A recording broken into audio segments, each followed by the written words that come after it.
मैंने अपने बचपन का मोस्टली हिस्सा ना लोगों के अनुसार जिया है। मतलब कोई अगर मेरे से आके मदद माँगता, मैं कहता हूँ, "हाँ भाई, कर दूँगा तेरी मदद।" मतलब मैं दूसरों के लिए बहुत अवेलेबल था। मेरे को कोई इंस्टाग्राम पे टेक्स्ट करता, व्हाट्सएप के ऊपर कॉल करता, नॉर्मल कॉल करता, व्हाट्सएप पे टेक्स्ट कर दिया, कहीं पर भी कुछ भी मेरे से मदद माँग रहा है, क्लास में हो, बाहर हो, मैं हर जगह बोलता था, "हाँ भाई, हो जाएगा, हाँ भाई, हो जाएगा।" इवन मैं अगर बिज़ी हूँ, मैं तब भी हाँ बोल देता था, which was very wrong. And उसी चक्कर में मुझे बहुत दिक्कतें हुई थी। मेरे पास अब मेरे लिए ना वक़्त था, ना मैं अपनी आप की इज़्ज़त करता था। मैं इतना रिज़ेंटफुल हो रखा था, मैं लोगों से नफ़रत करनी स्टार्ट कर दी थी। एक तरफ मैं लोगों को प्लीज़ करने की कोशिश करता रहता था, मैं कहता था हाँ भाई हो जाएगा, मैं सबकी बातें मानता रहता था, सबका ख़्याल रखने की कोशिश करता था और दूसरी तरफ मैं उनसे नफ़रत करता था, एक रिज़ेंटमेंट थी मेरे अंदर। और तब पता ठीक कैसे हुई? बाउंड्रीज़ डालकर। अब ये बाउंड्रीज़ डालनी कैसे है, होती क्या है, उस चीज़ को हम अच्छे से समझेंगे। क्यों ये ज़रूरी है, हम उस चीज़ को भी समझेंगे और कैसे धीरे-धीरे करके तुम अपनी मेंटल हेल्थ को भी उस चीज़ से इम्प्रूव कर सकते हो, साइकोलॉजी को यूज़ करके। मैं हूँ प्रभात, हम साइकोलॉजी में शुरू करते हैं। सबसे पहले समझते हैं बाउंड्रीज़ होती क्या है। देखो, बाउंड्रीज़ का बेसिक मतलब ये है कि तुम्हें पता है तुम्हारी लिमिटेशंस क्या है। तुम्हें पता है कि हाँ, ये जो चीज़ है ये मेरी रिस्पॉन्सिबिलिटी है और ये जो चीज़ है वो उस इंसान की रिस्पॉन्सिबिलिटी है। बाउंड्री का मतलब ये नहीं होता कि तुम सामने वाले के सामने एक दीवार खड़ी कर दोगे, एक मेटाफोरिकल दीवार, एक साइकोलॉजिकल दीवार। तुम कह सकते हो बहुत रूड होने वाले हो या फिर तुम बहुत ज्यादा कोल्ड होने वाले हो, सामने वाले की तुम इज्जत नहीं करने वाले, बदतमीज होने वाले हो, तुम बहुत ज्यादा स्वार्थी होने वाले हो। नहीं, इनमें से कुछ भी नहीं होता। इसका मतलब होता है क्लैरिटी। तुम अपने आप की रिस्पेक्ट करते हो, तुम अपने आप की इज्जत करते हो, अपने आप को एक जरूरी इंसान मानते हो अपने आप के लिए।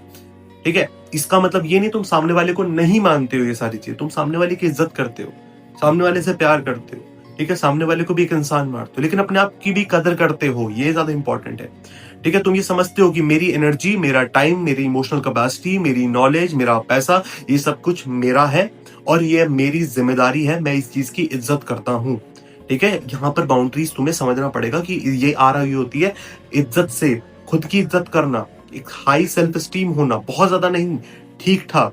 लो सेल्फ एस्टीम के कारण ही इंसान बाउंड्री उड़ा देता है अपनी। इसको एक एग्जांपल से समझते हैं पहले कि अगर तुम्हारे पास बाउंड्रीज ना हो तो क्या होता है। तुम्हारा एक दोस्त आया, तुमसे कहता है कि भाई मेरे को एक हेल्प चाहिए, तू ये काम है ये कर देगा।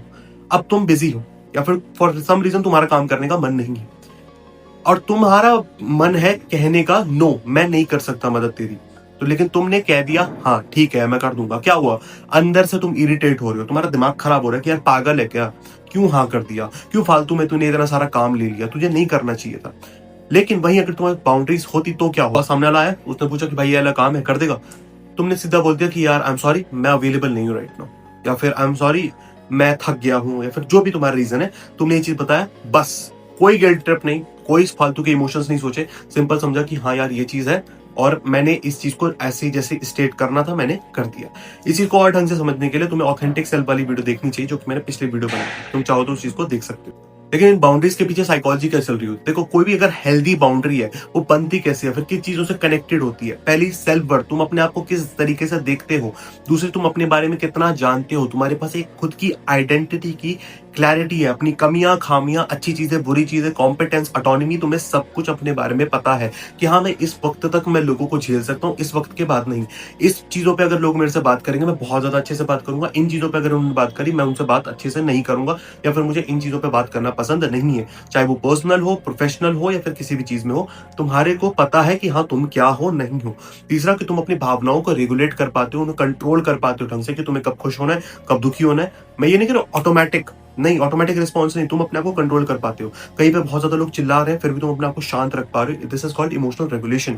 वो ढंग से काम करता है। अब दिक्कत क्या होती है ना, जब बचपन में अगर तुम्हें तभी लोगों ने अप्रिशिएट करा है, वैलिडेट करा है, अटेंशन दिया है, तुम्हारा नाम पुकारा है, तुम्हारे ऊपर ध्यान दिया है, जब तुमने उनकी बात मानी है ना, जब तुम ओबीडियंट हुए हो कि हाँ पापा ने या मम्मी ने या फिर किसी और ने ऐसा कहा मैंने करा, तब उन लोगों ने मेरे पे ताली बजाई या फिर मुझे कहा कितना मेरा प्यारा बेटा है या बेटी है, तभी तुम कर रहे हो, तुम ओबीडियंट बन जाते हो। इसी चक्कर में तुम बाउंड्रीज लगाना छोड़ दो, तुम बोलते हो कि यार लोगों की तो बात माननी चाहिए। दूसरा, बचपन में जब तुम छोटे थे अपनी भावनाओं को बताने की कोशिश कर रहे हो, किसी को कोई फर्क नहीं पड़ता था, है ना, तुम चाहे हंस रहे हो, रो रहे हो, गुस्सा कर रहे हो, लोग कहते थे बस इग्नोर कर देते थे। तब उस केस में भी तुम अपनी बाउंड्रीज नहीं रखते, बिकॉज तुम्हें लगता है ये चीज तो इंपॉर्टेंट ही नहीं है, क्यों इस चीज को हम बचा के रखें, अपने इमोशंस को क्यों क्यों बचा के रखी है? जब किसी ने कभी ध्यान नहीं दिया तो अब क्यों दिया जाए? तीसरा कि अगर तुम्हें आदत है लोगों को प्लीज करने की, या फिर तुमने सीख लिया है लोगों को प्लीज करना, जो कि मेरे साथ एक दिक्कत थी 4 साल 5 साल पहले, कि या फिर पूरा बचपन भी मेरा ऑलमोस्ट लोगों को प्लीज करते हुए निकला था, बिकॉज मैंने सीखा नहीं था कि लोगों को प्लीज नहीं करना होता, अपनी इमोशंस की, अपनी आप की इज्जत करनी होती है। ठीक है, तो होता क्या है, तुम्हारा जो पूरा सर्वाइवल हो कैसे डेवलप करता है, तुम सोचते हो कि यार मुझे अपनी को जो खुद की नीड्स है ना, जो मुझे चीजें पसंद है या फिर जो मुझे अपने लिए करनी चाहिए, उसको साइड में रखते हैं। ठीक है, दूसरों पे फोकस करते हैं। ये तुम्हारा कोपिंग मैकेनिज्म बन गया। लेकिन दिक्कत ये होती है जब तुम बड़े होने लग जाते हो ना, जैसे तुम बड़े होते हो, ये एक सेल्फ बिट्रेयल बन जाता है। साइकोलॉजी में इसी चीज को कहते हैं पुअर डिफरेंशिएशन ऑफ सेल्फ। इसका मतलब क्या है? इसका मतलब यह है कि तुम अपनी खुद की भावनाओं में और सामने वाले की भावनाओं में डिफरेंस नहीं कर पाते हो। सामने वाला जैसा महसूस कर रहा होता है तुम वैसे महसूस करने लग जाते हो। तुमने सामने वाले को मना करा, सामने वाले को गुस्सा आ गया, अब तुम भी गुस्से में बैठ गए। सामने वाले को दुख हुआ, तुम्हें भी दुख हो रहा है। ये नहीं कि अच्छा मैंने मना कर दिया इसलिए उसको दुख हो रहा है, कोई बात नहीं, मैं अपना देखूं। यहाँ पे सेल्फिशनेस वाली बात नहीं, यहाँ पे तुम ले रहे हो कि अच्छा हुआ तो उसकी रिस्पॉन्सिबिलिटी है ना, मेरी रिस्पॉन्सिबिलिटी तो अलग है। ठीक है, क्योंकि हेल्दी बाउंड्रीज वो डिफरेंशिएशन क्रिएट करके रखता है कि सामने वाला एक अलग इंसान है, मैं एक अलग इंसान। ये बहुत इंपॉर्टेंट है, क्योंकि अगर तुम्हारे पास बाउंड्रीज नहीं है देन तुम ओवर एक्सप्लेन करते हो।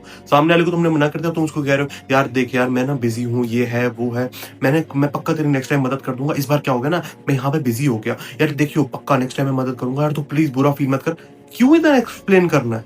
क्यों? क्योंकि तुम्हें लगता है कि तुम्हें बहुत सारे रीजंस देने पड़ेंगे, तुम्हारा जो बिहेवियर वो वैलिड नहीं है, तुम्हें ऐसा लग रहा है, तुम्हें लग रहा है कि नहीं यार मेरे को सामने वाले को बताना चाहिए, सामने वाले को मेरे को इतनी सारे पॉइंटर दे देने चाहिए ताकि मुझे काउंटर ही ना कर पाए, है ना। इतना तुम्हें अजीब लग रहा होता है कि तुम्हारा दिमाग पट पट पट पट पट पट पट बहुत सारे रीजंस देने लग जाता है। दूसरा, तुम्हें गिल्ट महसूस हो रहा होता है। मना तुमने करा क्योंकि तुम्हारे पास वक्त नहीं था, तुम कहीं बिजी थे, या फिर फॉर अदर रीजन सामने वाले से तुम एग्री नहीं करते थे। सामने वाले ने तुम्हें किसी चीज के लिए गाली बकी, तुमने उस चीज को सामने वाले को मुंह पे सुना दिया, अब तुम्हें गिल्ट हो रहा है यार मुझे उसको इतना नहीं सुनाना चाहिए था। अगर उसका बिहेवियर वैसा था, तुमने वैसा करा, उसको कन्फ्रंट करा, गलत क्या है इसमें? गलत ये कि तुम्हें लग रहा है कि तुम्हारा जो बिहेवियर है ना, अपने आप के लिए स्टैंड लेना, वही गलत है, बाउंड्रीज लगाना वही गलत है। क्यों? मैंने बताया पहले हमने वही सीखते आ रहे हैं, बचपन में पहले के जो इंसिडेंट्स हुए हैं उसमें हमने ये सब सीखा है। तीसरा कि तुम अब दूसरों के मूड के अकॉर्डिंग अपना बिहेवियर चेंज कर लेते हो। सामने वाला दुखी हो गया, तुम दुखी हो गए, सामने वाला खुश है, तुम खुश हो गए। ये क्या तरीका हो रहा है ना। चौथा कि तुम्हारे अंदर रिजेंटमेंट स्टोर होने लग जाती है। रिजेंटमेंट जो रहती है ना, काफी चुपचाप रहती है, खामोश रहती है, बट वो गायब नहीं होती, वो तुम्हारे अंदर बिल्डअप होती रहती है, और अचानक तुम फटते हो, सामने वाले पे चिल्ला देते हो कि तू भाड़ में जा, मैं तेरा कोई काम नहीं करने वाला है, करने वाली। तुम कहते हो तो मेरे को कोई फर्क नहीं पड़ता तेरे से, और फिर सामने वाला सवाल करता है यार तू चेंज कैसे हो गया, तू तो ऐसा नहीं है, तू तो वो इंसान है ही नहीं जिसे मैं जानता था या जानती थी, जो भी है। असल में चेंज नहीं हुए हो, तुम बस थक गए थे, अब तुम फटे हो, एंड विच इज रॉन्ग। मैं ये नहीं कह रहा हूं फटना गलत है, मैं ये कह रहा हूं कि वो रिजेंटमेंट पालना सही नहीं है। हमें हर इंसान से प्यार करना चाहिए, इज्जत करनी चाहिए, बट ये नहीं ना हर इंसान के सामने लेट जाए, है ना, चाटे उसकी बैठ के, वो तो गलत है, तुम भी जानते हो वो चीजें। इसीलिए हेल्दी बाउंड्रीज जरूरी होती हैं, क्योंकि वो हमें मदद करती है पहला हमारी एंजाइटी को कम करने के लिए। क्योंकि एंजाइटी कहां से होती है? कई बार इंसान अप्रूवल ढूंढ रहा होता है, यार ये मुझे अप्रूव कर दे, वो इंसान अप्रूव कर दे, उस चक्कर में हम एंजाइटी हो रही होता है, ये उसको कम करता है। दूसरा, जो तुम्हें अनसर्टेनिटी आ रही होती है ना, दिमाग में एक चल रहा होता है, यार लोग कैसे रिएक्ट करेंगे, मैंने अगर मना कर दिया सामने वाला मुझे चांटा तो नहीं मार देगा, सामने वाला मेरे से दोस्ती तो नहीं तोड़ लेगा, सामने वाला मेरे बारे में कोई गलत बात तो जाके दूसरे को नहीं बोलेगा, ऐसे ख्याल आ रहे होते हैं। लेकिन जब बाउंड्रीज तुम ढंग से लगाते हो ना, क्योंकि ये मेरी रिस्पॉन्सिबिलिटी है, उसने अगर ये सब चीजें करी है, उसकी वास्तविकता है, मेरी नहीं है, तुम्हारी एंजाइटी धीरे करके कम होती है, क्योंकि वो तुम्हें देती है क्लैरिटी। तुम्हें समझ आता है कि अच्छा ये तो मेरा है, ये उसका है, अब वो बाढ़ में जाए, मैं अपना देखता हूँ। ऐसा नहीं बाढ़ में जाए मतलब मैं इज्जत नहीं करता, इज्जत करता हूँ, बट मेरा अलग है, तुम्हारा अलग है। तुम्हारी मेंटल एनर्जी को बचाए रखा। तुम किसी इंसान के थेरेपिस्ट नहीं हो। अगर तुम्हें मिल रहा है ना कि यार तू तो मेरा थेरेपिस्ट है, तू तो मेरी थेरेपिस्ट है, it looks like a compliment and may be it is a compliment, but ये चीज एक और चीज के साथ आती है, विच इज अ रिस्पॉन्सिबिलिटी, कि तुम सामने वाले की बातें सुनो रिगार्डलेस तुम क्या खुद फील कर रहे हो। थेरेपिस्ट का ही जॉब होता है काइंड ऑफ, उसको पैसे मिलते हैं। मैं अगर थेरेपिस्ट बनूं तो मुझे पैसे मिलेंगे तुम्हारी बैठ के बातें सुनने के लिए, ठीक है। इफ आई फिक्स यू, है ना, मैं तुम्हारी बैठ के बातें सुन रहा हूं, मैं तुम्हें फिक्स कर रहा हूं, या फिर मैं तुम्हें हेल्प कर रहा हूं अपने आप को बिल्डअप करने के लिए, मुझे उसके पैसे मिलेंगे। क्या तुम्हें पैसे मिल रहे हैं अपने दोस्त के बैठ के लाइक रोना सुनने के लिए? नहीं ना, तो तुम क्यों सुन रहे हो? तुम ये कह सकते हो कि हाँ यार मैं तेरा सपोर्ट करता हूँ, है ना, बट मैं तुझे रेस्क्यू नहीं कर सकता। You should go to a therapist. तुम्हारे खुद की अगर सिचुएशन बहुत ज्यादा वर्स हो रखी है, तुम्हें ये वीडियो देखने के बाद थेरेपिस्ट के पास जाना चाहिए। इनफैक्ट हाँ, तुमसे ही बात कर रहा हूँ। अगर तुम्हें लग रहा है ना कि तुम्हारी सिचुएशन बहुत ज्यादा हाथ से बाहर जा रही है, तुम थेरेपिस्ट के पास जाओ, इज्जत से जाओ। इज्जत करते हो ना अपनी, जाओ हेल्प करो अपनी। तीसरा एक काफी इंपॉर्टेंट पॉइंट है कि तुम्हारा रिलेशनशिप काफी इंप्रूव हो। रिलेशनशिप मतलब वो रोमांटिक वाले नहीं जो बॉयफ्रेंड या गर्लफ्रेंड के साथ है, नहीं। ओवरऑल तुम्हारे माँ बाप के साथ कैसे हैं, तुम्हारे दोस्तों के साथ कैसे हैं, तुम्हारे सिबलिंग्स के साथ कैसे हैं, तुम्हारे ओवरऑल तुम किसी अनजान इंसान के साथ मिल रहे हो, उसके साथ जो एक छोटा सा रिलेशनशिप बन जाता है, एक रिश्ता बनता है, मतलब वैसा वाला डीप बॉन्ड नहीं, बस सोच जाना पहचाना टाइप का बन रहा होता है, वो सारी चीज सब कुछ इंप्रूव हो रहा होता है। बिकॉज तुम, क्योंकि एक बात याद रखो, लोग उन्हीं को सीरियसली लेते हैं जिनकी बाउंड्रीज क्लियर होती हैं। जो बोल देगा ना कि यार 10 बजे के बाद मुझे कॉल मत करियो, तुम देखो लोग उस चीज को सीरियसली लेंगे, बिकॉज एक रिस्पॉन्सिबिलिटी आ जाती है दूसरे इंसान के ऊपर भी।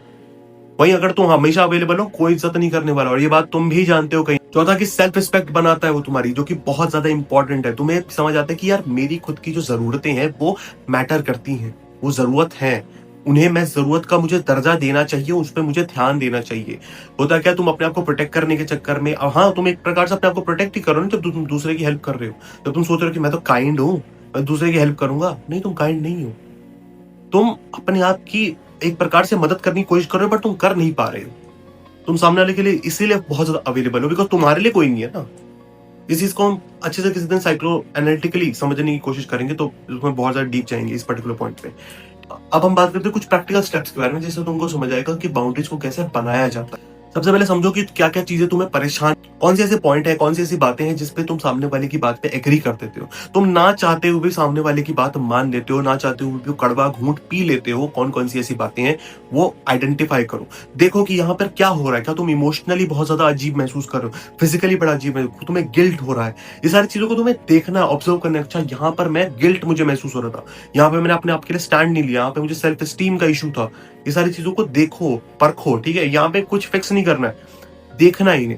दूसरा कि छोटे छोटे ना का इस्तेमाल, छोटे छोटे ना का इस्तेमाल करना है, मतलब कि तुम सीधा ड्रामेटिकली ना मत बोलो कि यार भाड़ में जा, मैं नहीं करा हेल्प ना, नहीं, वो नहीं करना। छोटे छोटे वो करना है, यार आई एम सॉरी अभी पॉसिबल नहीं हो पाएगा, या फिर अभी मुझे कहीं जाना है, या फिर मेरे को थोड़ा टाइम चाहिए, ठीक है, या फिर मैं अभी कंफर्टेबल नहीं हूँ। आई नो ये सारी चीज तुम जब बोलोगे ना, सामने वाला रेजिस्ट करेगा, वो बोलेगा हाँ। इसीलिए वो डिस्कम्फर्ट को एक्सपेक्ट करना, क्योंकि लोग रेजिस्ट करेंगे, बिकॉज उनके दिमाग में तुम्हारा पुराना वर्जन है, वो वर्जन जो तुम्हारे, वो वर्जन जो अपनी इज्जत नहीं करता था, वो वर्जन जिसको हम कभी भी कॉल कर ले, कुछ भी बोल दे, वो अपनी इज्जत ही नहीं करता था, वो अपने आप के लिए स्टैंड ही नहीं लेता था। उनके दिमाग में आज भी वही है। तो जब तुम धीरे धीरे करके वॉल डालने का स्टार्ट करोगे ना, उन्हें दिक्कत होगी, वॉल को तोड़ने की कोशिश करेंगे, लेकिन तुम्हें तोड़ने नहीं देना है, तुम्हें अपनी इज्जत करनी है, बिकॉज यू आर इंपॉर्टेंट, ठीक है।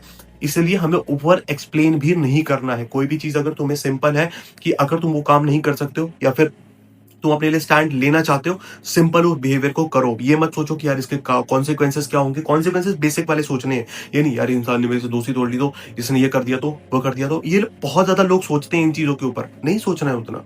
तुम बस देखो कि क्या इस पर्टिकुलर सिचुएशन में मैंने अगर इस चीज पे एग्री करा, मैंने हाँ बोला, फिर जो भी है ना, अपनी बाउंड्रीज को हटाया, तो क्या इस चीज से मुझे दिक्कत होगी, क्या ये चीज मेरी आइडेंटिटी को एक इशू देगी, क्या ये चीज से मैं अपनी खुद की इज्जत नीचे कर रहा हूँ, अपनी आंखों में नीचे गिरने वाला हूँ। अगर हाँ तो वो चीज नहीं करनी है, ठीक है। और पांचवा कि शांत रहो, एग्रेसिव नहीं होना है, बदतमीज नहीं होना है, रूड नहीं होना है, सामने वाले को गाली नहीं बकनी है, ठीक है, उसको बैठ के क्रिटिसाइज नहीं करना है, वो उसकी वास्तविकता है।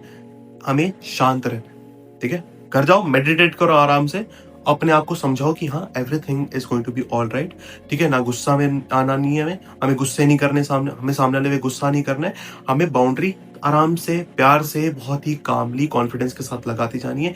इमोशनली चार्ज बाउंड्री के कारण तुम सामने वाले से उल्टा लड़ने लग जाओगे। तुम सामने वाले को, अगर मान लो तुमने अपनी बाउंड्री डाल रखी है कि यार मेरे को 8 बजे के बाद कॉल नहीं करना, सामने वाले ने कॉल कर लिया, अब तुम ये नहीं किया भाई तूने 8 बजे कॉल कैसे कर लिया, समझता क्या तू खुद को, समझ नहीं आती तेरे को, नहीं, सिंपल यार देखो मैंने कहा था कि यार मेरे को इस टाइम पे ना कॉल मत करा कर, तो मैं थोड़ा बिजी होता हूँ, या फिर थोड़ा पर्सनल में जा रहा होता हूँ। तुम रिस्पेक्टफुली करो, रिस्पेक्ट लेकर आओ, अपने आप के लिए भी और सामने वाले के लिए भी। सामने वाला भी समझ जाएगा, नहीं समझ रहा ब्लॉक करो यार, भाड़ में जाए इंसान, है ना। इसलिए एंड में बोलूंगा कि बाउंड्रीज लगाना सेल्फिश नहीं है, ना ही वो रूड है, ना ही वो बदतमीजी है। तुम बस अपने आप की रिस्पेक्ट करते हो, तुम सामने वाले की भी रिस्पेक्ट करते ही हो साथ में, ठीक है। बस तुम अपने आप को और ज्यादा टाइम देना चाहते हो, ठीक है, तुम अपने आप को और ज्यादा ग्रो करवाना चाहते हो, इसलिए तुम ये सारी चीजें डाल रखे होते हो, ठीक है। हमें इंटरनली बहुत ज्यादा स्ट्रांग बनना है। जितना तुम इंटरनली स्ट्रांग बनोगे, एक्सटर्नली तुम उतना ज्यादा स्ट्रांग चीजें करने लगोगे, हार्ड बैटल्स लड़ने लगोगे, ठीक है। इसलिए आज की वीडियो के लिए बस इतना ही। मैं मिलता हूँ कि तब तक के लिए बाय बाय।